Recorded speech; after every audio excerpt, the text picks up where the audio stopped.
ఏవండోయ్ అందరూ బాగున్నారా? నేను ఇలా ఓపెన్ వీడియో చేయడం ఇదే ఫస్ట్ టైము. ఏమన్నా తప్పుగా మాట్లాడినా ఏదన్నా ఫాస్ట్‌గా మాట్లాడలేకపోయినా క్షమించండి. ఎందుకంటే ఫస్ట్‌ది కదా! నెక్స్ట్ నెమ్మదిగా ఇంప్రూవ్ అవుతాను. ఎవరైనా తప్పులు చేయడం సహజం కదా! నేను ఇవాళ చెప్పాలనుకుంటున్న టాపిక్ ఏంటంటే డివోర్స్. పూర్వం రోజుల్లో విడాకులన్నా, డివోర్స్ అన్నా అదో పెద్ద అంటే అనకూడని పదంలాగా, ఒక బూతు పదంలాగా అనుకునేవాళ్ళు. కానీ ఈ రోజుల్లో డైవర్స్ అనేది చాలా కామన్ అయిపోయింది. ఎంత కామన్ అయిపోయింది, ఎంత ఈజీ అయిపోయిందంటే, ఒక షాప్‌కెళ్ళి ఒక చాక్లెట్ కొనుక్కొచ్చుకున్నట్టో, ఒక స్విగ్గీలో ఒక పిజ్జాని ఆర్డర్ చేసుకున్నంత ఈజీ అయిపోయింది డివోర్స్. డివోర్స్ అంటే అదొక ఫ్యాషన్ అయిపోయింది. అంటే సెలబ్రిటీస్ డివోర్స్ తీసుకుంటున్నారు కదా! వాళ్ళే తీసుకుంటున్నప్పుడు సీరియల్ యాక్టర్స్ తీసుకుంటున్నారు. మనం తీసుకుంటే తప్పేంటనో, లేకపోతే మనం అడ్జస్ట్ అవ్వాల్సిన పనేంటనో నాకు తెలిసినంత వరకు డివోర్స్‌కి మెయిన్‌గా 5 రీజన్స్. ఫస్ట్ ఏంటంటే ముందు ఫినాన్షియల్ ఇండిపెండెన్స్. సెకండ్ కంపాటబిలిటీ లేకపోవడం. థర్డ్ వన్ అడ్జస్ట్ అవ్వలేకపోవడం. ఫోర్త్ వన్ అండర్‌స్టాండింగ్ లేకపోవడం. ఫిఫ్త్ వన్ చుట్టూతా ఉన్న అంటే వాళ్ళ పేరెంట్స్ అవ్వచ్చు, వీళ్ళ పేరెంట్స్ అవ్వచ్చు, సొసైటీ యొక్క ఇన్‌ఫ్లూయెన్స్ ఈ భార్యాభర్తల మీద ఉండటం అనేది కూడా చాలా పెద్ద రీజన్. సో ఫస్ట్ ఏంటంటే మనము ఈ ఫినాన్షియల్ ఇండిపెండెన్స్ గురించి మాట్లాడుకుందాం. ఇప్పుడు రోజుల్లో పెళ్ళిళ్ళంటే పెళ్లి కుదరంగానే ఫస్ట్ ఏం చేస్తున్నారు? ప్రీ వెడ్డింగ్ ప్లానింగ్ చేసుకుంటున్నారు.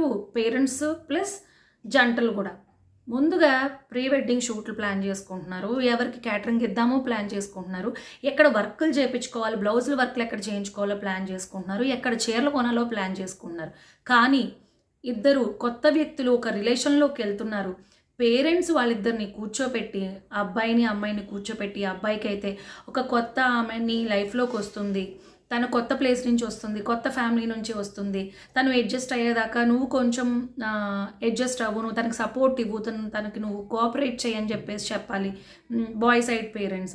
ఇంకా గర్ల్ సైడ్ పేరెంట్స్ అయితే నువ్వు వేరే ఇంటికి వెళ్తున్నావు, అక్కడ నీకు కొత్త రెస్పాన్సిబిలిటీస్ ఉంటాయి, కొత్త డ్యూటీస్ ఉంటాయి, తనకన్నా నువ్వు ఎక్కువ రెస్పాన్సిబిలిటీస్ తీసుకోవాలి. సో నువ్వు కూడా అడ్జస్ట్ అయ్యి ఇద్దరు కొన్ని రోజులు అడ్జస్ట్ అయ్యి చక్కగా హ్యాపీగా ఉండండి అని చెప్పేసి పేరెంట్స్ చెప్పాలి. కానీ ఈ రోజుల్లో ఎంతమంది చెప్తున్నారు ఈ విషయాలు? ఎవరైతే ప్రీ వెడ్డింగ్ షూట్లు చేసుకోవాలని, వంటలు చేయాలని, కళ్యాణ మండపాలు బుక్ చేసుకోవడం ఇదే కానీ ఎవ్వరూ పిల్లల్ని కూర్చోపెట్టి ఇలా అడ్జస్ట్ అవ్వాలి, లైఫ్ అంటే ఇలా ఉంటుంది, ఇన్ని ఛాలెంజెస్ వస్తాయి, ఇలా ఫేస్ చేయాలి, పిల్లలు పుట్టాక ఏ ప్రాబ్లమ్స్ వస్తాయి, లేకపోతే వాళ్ళని ఎలా ఇది చేయాలి, భార్యాభర్తలుగా వీళ్ళకి ఏ ప్రాబ్లమ్స్ వస్తాయి అనేది ఎవ్వరూ డిస్కస్ చేయకపోగా ఎవరైతే ఆడపిల్లల తల్లిదండ్రులు ఉన్నారో వాళ్ళు ఏం చెప్తున్నారు? నీకేమైనా ప్రాబ్లమా?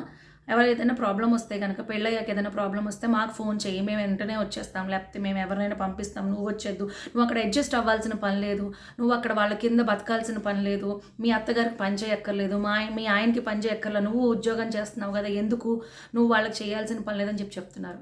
మరి మీరు చిన్నప్పుడు లేకపోతే మీరు వయసులో ఉన్నప్పుడు మీరు చేయలేదా ఇలాంటి పనులన్నీ?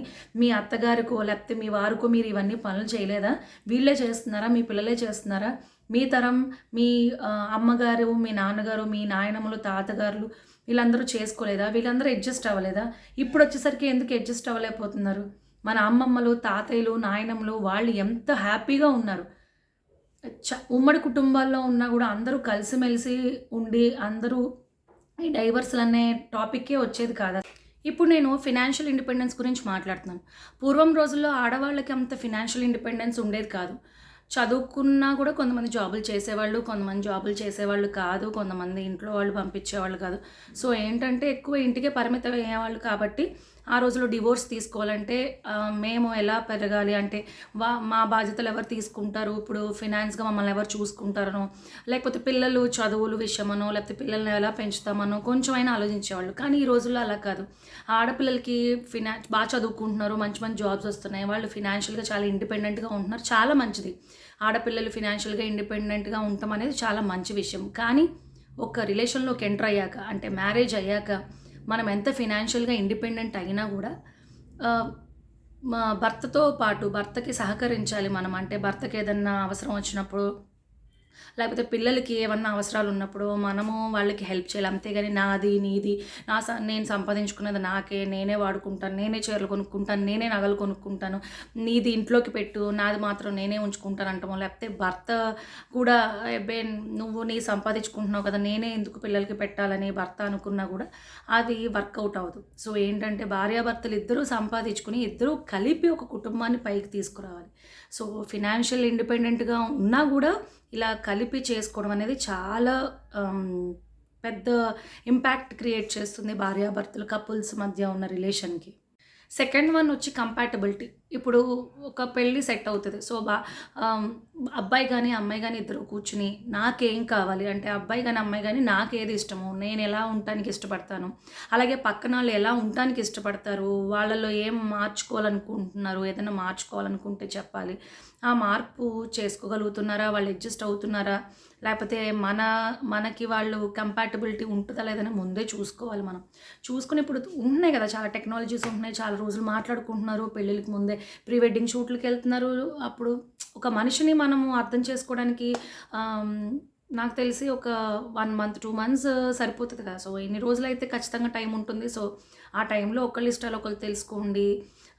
ఏది ఇష్టం అంటే పెద్ద పెద్దవి గురించి మాట్లాడుకుంటారు. అంటే ఫ్యూచర్లో ఏమవ్వాలి ఏంటి అలా ఫినాన్షియల్ ప్లాన్స్ చేసుకుంటారు, అక్కడికి వెళ్ళాలనుకుంటారు, ఇక్కడికి వెళ్ళాలనుకుంటారు. కానీ చిన్న చిన్నవి, నీకే కూర ఇష్టమనో, లేకపోతే నువ్వు స్నానం చేసాక టవల్ ఆరేస్తావనో, చాలా డివోర్స్ కేసులు ఈ స్నానం చేసాక టవల్ ఆరేరు అన్న దాని గురించి స్టార్ట్ అవుతాయి అక్కడి నుంచి. లేకపోతే అన్నం తిన్న తర్వాత ప్లేట్ తీయరు అన్న దాని దగ్గర నుంచి స్టార్ట్ అవుతుంది. ఇలాంటి విషయాలు కూడా, చిన్న చిన్న విషయాలు కూడా మీరందరూ చక్కగా మాట్లాడుకుని ఇలా చెప్పుకోండి. అంటే నాకు ఇలా నీట్గా ఉంటే ఇష్టమో, నాకు ఇలా నీట్గా ఉండాలని అనుకుంటానని, లేకపోతే నాకు అలవాటు లేదు నేను ఇలా చేయనని చెప్పేసి ముందు చెప్తే వాళ్ళకి ఓకే అనుకుంటే మనం ముందుకెళ్ళచ్చు. చాలా పెళ్ళిళ్ళు చూస్తూనే ఉన్నాం మనం, ఎంగేజ్మెంట్ అయ్యా కూడా క్యాన్సిల్ అయిన పెళ్ళిళ్ళు ఉన్నాయి. సో మీ ఇష్టాలు ఏంటో వాళ్ళకి చెప్పాలి, వాళ్ళ ఇష్టాలు ఏంటో మీరు తెలుసుకుని ఖచ్చితంగా కంపాటబిలిటీ అనేది మెయింటైన్ చేయాలి ఒక రిలేషన్షిప్లో. నెక్స్ట్ పాయింట్ వచ్చి అడ్జస్ట్ అవ్వలేకపోవటం. ఈ రోజుల్లో చిన్న పిల్లలే అడ్జస్ట్ అవ్వట్లేదు. కానీ ఏంటంటే పెద్దవాళ్ళు అడ్జస్ట్ అవ్వాలి, తప్పదు. అంటే ఒక రిలేషన్లోకి వెళ్ళాక అడ్జస్ట్ అవ్వడం తప్పదు. ఇప్పుడు మనం చిన్నప్పటి నుంచి చాలా మందితో ట్రావెల్ చేసుకుంటూ ఉంటాము, ట్రావెల్ చేస్తాము. చిన్నప్పుడు ఫ్రెండ్స్ అనో, లేకపోతే నైబర్స్ అనో, లేకపోతే కొలీగ్స్, ఆఫీస్లో కొలీగ్స్ అనో, చాలా మందితో ట్రావెల్ చేస్తున్నప్పుడు కూడా మనం చాలా మందితో మనకి అండర్స్టాండింగ్ లేకపోయినా, అడ్జస్ట్మెంట్ లేకపోయినా తప్పదు, అడ్జస్ట్ అవుతాం. మనకి టీచర్ నచ్చకపోయినా మనం అడ్జస్ట్ అవుతాం, మన ఫ్రెండ్ నచ్చకపోయినా అడ్జస్ట్ అవుతాం. ఆఖరికి ఆఫీస్లో మీ అందరికీ అన్నీ నచ్చి చేస్తున్నారు జాబ్స్. అంటే ఒక 2 lakhs 3 lakhs ఇస్తున్నారు కాబట్టి ఒక మేనేజర్ ఏమన్నా, లేకపోతే ఒక కొలీగ్తో ఎన్ని ఇబ్బందులు ఉన్నా కూడా కంటిన్యూ చేస్తున్నాం కదా. మరి అదే విషయం మనం మ్యారేజ్లో ఎందుకు కంటిన్యూ చేయట్లేదు? మన పేరెంట్స్, మన గ్రాండ్ పేరెంట్స్ వాళ్ళందరూ ఎలా అడ్జస్ట్ అయ్యారు? అడ్జస్ట్ అవ్వాలి కంపల్సరీ. ఒక మన ఇండియన్ మ్యారేజ్ సిస్టమ్ అనే దాంట్లో అడ్జస్ట్మెంట్ అనేది చాలా క్రూషియల్ రోల్ ప్లే చేస్తుంది. సో మనం ఏం చేస్తున్నాం అనేది మన పిల్లలు మనల్ని చూసి నేర్చుకుంటారు. సో మనం అడ్జస్ట్ అవ్వడం నేర్చుకోమని చెప్తాం. వాళ్ళని మనం హాస్టల్స్కి పంపిస్తాం, అక్కడ బాగాలేదంటే మనం ఏం చెప్తాం? అడ్జస్ట్ అవ్వాలమ్మా, తప్పదు. మంచిగా మార్క్స్ రావాలంటే మీరు అడ్జస్ట్ అవ్వాలి. ఒక్క 1 year కదా, 2 years కదా, 3 years కదా, తప్పదు అడ్జస్ట్ అవ్వాలని చెప్తాము. మనము ఒక రిలేషన్లో ఉండి మనం అడ్జస్ట్ అవ్వలేనప్పుడు వాళ్ళకి మనం ఏం చెప్తున్నాం? మనం వాళ్ళని అడ్జస్ట్ అవ్వమని ఎలా చెప్తాము? సో ఏంటంటే అడ్జస్ట్మెంట్ అనేది కూడా కపుల్స్ మధ్య చాలా ఇంపార్టెంట్. 4th పాయింట్ వచ్చేసి understanding between the couples. Understanding అనే దాని గురించి మాట్లాడాలంటే మనం చెప్పాలి. ఇప్పుడు ఈ రోజుల్లో ఏమవుతుందంటే పెళ్ళయ్యి 2-3 సంవత్సరాలు అయ్యాక డివోర్స్ తీసుకోవడం వేరు, పెళ్ళయ్యాక 20 ఏళ్ళు 30 ఏళ్ళు కాపురాలు చేసిన వాళ్ళు కూడా డివోర్స్కి వెళ్తున్నారంటే ఇన్ని సంవత్సరాలు వాళ్ళ మధ్యలో ఉన్న అండర్స్టాండింగ్ని వాళ్ళు అంటే ఏం చూపిస్తున్నారు సొసైటీకి? వాళ్ళు ఇన్ని రోజులు నటించారా, లేకపోతే ఇన్ని రోజులు నిజంగానే కాపురం చేసి ఇప్పుడు సడన్గా ప్రాబ్లం వచ్చేసిందా? 20-30 ఏళ్ళు కాపురాలు చేశాక ఎందుకు డివోర్స్ అనే సిచ్యువేషన్కి వెళ్తున్నారు? మీరు ముందు 20 ఏళ్ళు 30 ఏళ్ళు కాపురాలు చేసిన వాళ్ళు మీరు ముందు తల్లిదండ్రులు అన్న విషయం మర్చిపోతున్నారు. మీ వల్ల పిల్లలు ఎంత ఇబ్బంది పడుతున్నారన్న విషయం మీరు ఒకసారి ఆలోచించుకోండి. పెళ్ళయి 2-3 ఏళ్ళకి విడిపోయిన వాళ్ళ పరిస్థితి తీసేయండి. 20 ఏళ్ళు 30 ఏళ్ళు పిల్లలు కూడా పెళ్లి వయసుకు వచ్చాక కూడా డివోర్సులు తీసుకుంటున్నారంటే అసలు మీరు సొసైటీకి ఏం చెప్దాం అనుకుంటున్నారు? మీరు తల్లిదండ్రులు అన్న విషయం మర్చిపోతున్నారా? మీరు చేసిన తప్పులకి మీ పిల్లలు ఎందుకు బలవ్వాలి? వాళ్ళని ఎందుకు బలి చేస్తున్నారు? పిల్లలు ఎందుకు తీసుకోవాలి ఆ బర్డెను? సొసైటీలో వాళ్ళని చూసే చూపులు, వీళ్ళ అమ్మకి డివోర్స్ అయిపోయిందిరా, వీళ్ళ నాన్నకి డివోర్స్ అయిపోయిందిరా, అవన్నీ మీరు ఫేస్ చేశారా? మీరు ఫేస్ చేయరు కదా! వాళ్ళకి ఎంత మెంటల్ టార్చర్ అనేది, మీ పిల్లలకి ఎంత మెంటల్ టార్చర్ అనేది మీరు ఒక్కసారి ఆలోచించుకోండి. అండర్‌స్టాండింగ్, భార్యాభర్తల మధ్యలో అండర్‌స్టాండింగ్ ఉండాలి. ఏదైనా ఈ మధ్య సోషల్ మీడియా ఇన్‌ఫ్లూయెన్స్ బాగా పెరిగిపోయింది. ఒక రీల్‌లో చూపిస్తారు ఏంటంటే, భార్య చీర కట్టుకుంటే చీర కొంగు సరిచేసే భర్తను చూపిస్తే కొన్ని వేల మిలియన్ లైక్స్ వచ్చేస్తున్నాయి. తప్పు లేదు. ఇప్పుడు మీకు సరి చేసిన రోజు చూపిస్తున్నారు. రోజు సరి చేస్తాడా? తన ఆఫీస్‌కెళ్ళకుండా తన పనులన్నీ మానేసుకొని, నా భార్య ఎప్పుడు చీర కట్టుకుంటుంది, నేను సరి చేయాలని రెడీగా కూర్చుంటాడా? ఏ సోషల్ మీడియాలోనూ వాళ్ళు రోజు పడే బాధలు చూపిచ్చరు మీకు. వాళ్ళకున్న కష్టాలు చూపిచ్చరు. వాళ్ళు పోట్లాడుకున్న పోట్లాటలు చూపిచ్చరు. కేవలం మంచియి లేకపోతే వాళ్ళ గుడ్ థింగ్సే మీకు షేర్ చేసుకుంటారు. బ్యాడ్ థింగ్స్ ఎవరు షేర్ చేసుకోరు. సో వాళ్ళకి అలా చేస్తున్నారు. నా భర్త అలా చేయాలి. నా భర్త రోజు నాకు ఐ లవ్ యూ చెప్పాలి. నా భర్త నాకు రోజు రోజ్ ఫ్లవర్ ఇవ్వాలి. లేకపోతే తప్పు చేస్తే సారీ చెప్పాలి అని చెప్పేసి ఆడవాళ్ళు ఎవరు అనుకోవద్దు. అలాగే భర్తలు కూడా ఆవిడ చూడండి ఎంత బాగా వంట చేస్తుందో, మా ఆవిడ నాకేం వంట చేసి పెడతలేదు, లేకపోతే వాళ్ళ పిల్లల్ని చాలా బాగా పెంచుతుంది ఆవిడ, మా ఆవిడేమో సరిగ్గా పెంచలేకపోతుందని చెప్పేసి ఎప్పుడు ఇలా కంపారిజన్ చేసుకోవచ్చు. పక్కన వాళ్ళతో కంపారిజన్ అనేది ఎప్పుడు చేసుకోవద్దు. ముందు మీ ఇద్దరు కూర్చుని మాట్లాడుకోండి. ఇన్ని రోజులు మనం కలిసి ఉన్నాం కదా, ఆ కలిసున్న మూమెంట్స్లో ఒక్క చిన్న మూమెంట్ మిమ్మల్ని కలపలేదా? అంటే ఈ 20 years ఆర్ 30 years కలిసి ఉన్నారు కదా మీరు, ఏదో ఒక మూమెంట్ ఉంటుంది కదా, ఆ మూమెంట్ని ఎందుకు మీరు కలిసి కూర్చుని మాట్లాడుకోరు? ఎందుకు ఈగోలు పోతున్నారు? భార్యాభర్తల మధ్యలో ఈగోలు ఏంటి? భార్యాభర్తల మధ్యలో, తల్లి కూతురు మధ్యలో, తండ్రి కొడుకుల మధ్యలో ఈగోలు ఏంటి? ఈగోలన్నిటిని పక్కన పెట్టండి. కోవిడ్ వచ్చాక మనం ఎప్పుడు ఎన్ని రోజులు ఉంటామో తెలియట్లా. చిన్న చిన్న వాళ్ళు కూడా చనిపోతున్నారు. సో అర్థం చేసుకోండి. భర్తని భార్య, భార్యని భర్త అర్థం చేసుకోండి. దయచేసి మనసు విప్పి మాట్లాడుకోండి. ఇంకా లాస్ట్ ఫైనల్ పాయింట్ ఏంటంటే సొసైటీ ఆర్ ఫ్యామిలీ గురించి చెప్పుకోవాలంటే ఇటు అబ్బాయి యొక్క పేరెంట్స్ ఉంటారు, అమ్మాయి యొక్క పేరెంట్స్ ఉంటారు. మ్యాక్సిమం గొడవలు వచ్చేది ఎవరి వలన అని చెప్పేసి అంటే అబ్బాయి యొక్క తల్లి ద్వారానో లేకపోతే అమ్మాయి యొక్క తల్లి ద్వారానో గొడవలు వస్తున్నాయి.